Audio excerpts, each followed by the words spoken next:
सुप्रभात मेरे प्रिय विद्यार्थियों। हिंदी की कक्षा में आप सभी विद्यार्थियों का हार्दिक अभिनंदन है, स्वागत है। आज हम जानेंगे गद्य खंड में अध्याय 10 नेताजी का चश्मा, जिसके रचनाकार हैं, जिसके लेखक हैं स्वयं प्रकाश। तो आइए जानते हैं सर्वप्रथम लेखक का परिचय।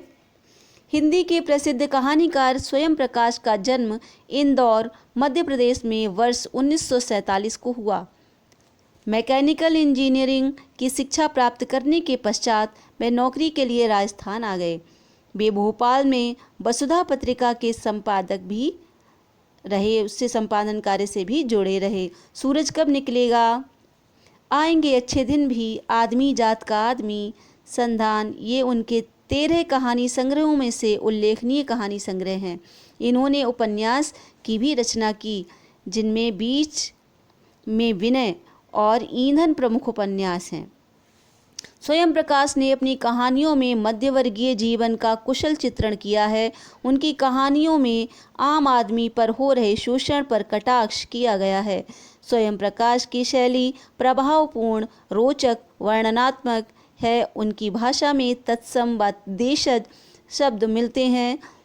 आम बोलचाल के शब्दों का प्रयोग होने के कारण उनकी भाषा अत्यंत प्रभावी रूप से व्यक्त हुई है। आइए जानते हैं पाठ की रूपरेखा। देशभक्ति का संदेश देने वाला ये पाठ स्पष्ट करता है कि देशभक्ति केवल किसी विशेष भूभाग से प्रेम करना नहीं, बल्कि देश के प्रत्येक नागरिक, प्रकृति, जीव जंतु, पशु पक्षी, पर्वत, पहाड़, झरने आदि सभी से प्रेम करना एवं उनकी रक्षा करना है। लेखक ने चश्मे बेचने वाले कैप्टन के माध्यम से एक ऐसे साधारण व्यक्ति के कार्य का वर्णन किया है जो अभावग्रस्त जिंदगी व्यतीत करते हुए भी देशभक्ति की भावना रखता है, परंतु हमारी कौम ऐसे व्यक्तियों को सम्मान देने के बजाय उन पर हंसती है। कैप्टन के चरित्र द्वारा लेखक ने उन असंख्य देशभक्तों को स्मरण करने का प्रयास किया है जिन्होंने देश हित के लिए कार्य किया और देशभक्तों के सम्मान दिलाने में अपना महत्वपूर्ण योगदान दिया। आइए जानते हैं पाठ का सार। हालदार साहब द्वारा कस्बे से गुजरते हुए मूर्ति को देखना। हालदार साहब हर 15वें दिन कंपनी के काम से उस कस्बे से गुजरते थे। कस्बे में कुछ पक्के मकान, एक छोटा सा बाजार, बालक बालिकाओं के 2 विद्यालय, एक सीमेंट का कारखाना, 2 खुली छत वाले सिनेमा घर तथा एक नगर पालिका थी। इसी कस्बे के मुख्य बाजार में मुख्य चौराहे पर नेताजी सुभाष चंद्र बोस की एक संगमरमर की मूर्ति लगी हुई थी, जिसे वे गुजरते हुए हमेशा देखा करते थे। हालदार साहब ने जब पहली बार इस मूर्ति को देखा तो उन्हें लगा कि इसे नगर पालिका के किसी उत्साही अधिकारी ने बहुत जल्दबाजी में लगवाया होगा। हो सकता है मूर्ति को बनवाने में काफ़ी समय, पत्र व्यवहार आदि में लग गया होगा और बाद में कस्बे के इकलौते हाई स्कूल के इकलौते ड्राइंग मास्टर को ये कार्य सौंप दिया गया होगा, जिन्होंने इस कार्य को महीने भर में पूरा करने का विश्वास दिलाया होगा। मूर्ति संगमरमर की बनी थी और उसकी विशेषता यह थी कि उसका चश्मा सचमुच का था। हालदार साहब को मूर्ति बनाने वालों का ये नया विचार बहुत पसंद आया।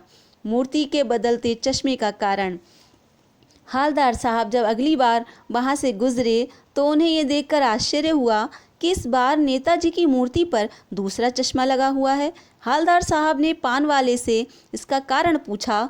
उसने बताया कि कैप्टन इन चश्मों को बदलता रहता है। हालदार साहब ने सोचा कि कैप्टन कोई भूतपूर्व सैनिक या नेताजी की आज़ाद हिंद फौज का सिपाही होगा।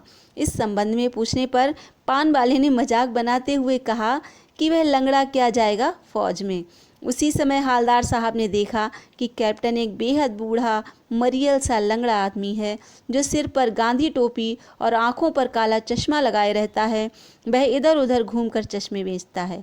यदि किसी ग्राहक ने मूर्ति के चश्मे जैसा फ्रेम मांगा तो वह उस फ्रेम को वहां से उतार कर ग्राहक को दे देता है और मूर्ति पर नया फ्रेम लगा देता है।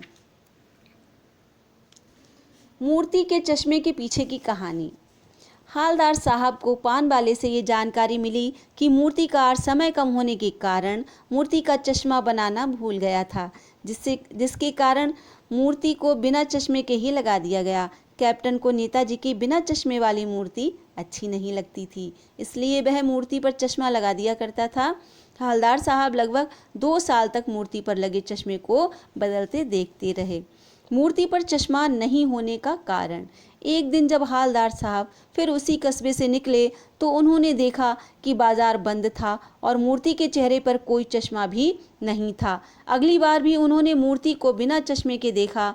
उन्होंने पान वाले से इसका कारण पूछा तो उसने बताया कैप्टन मर गया। हवलदार साहब को ये सोचकर बहुत दुख हुआ कि अब नेताजी की मूर्ति बिना चश्मे के ही रहेगी। मूर्ति पर सरकंडे का चश्मा।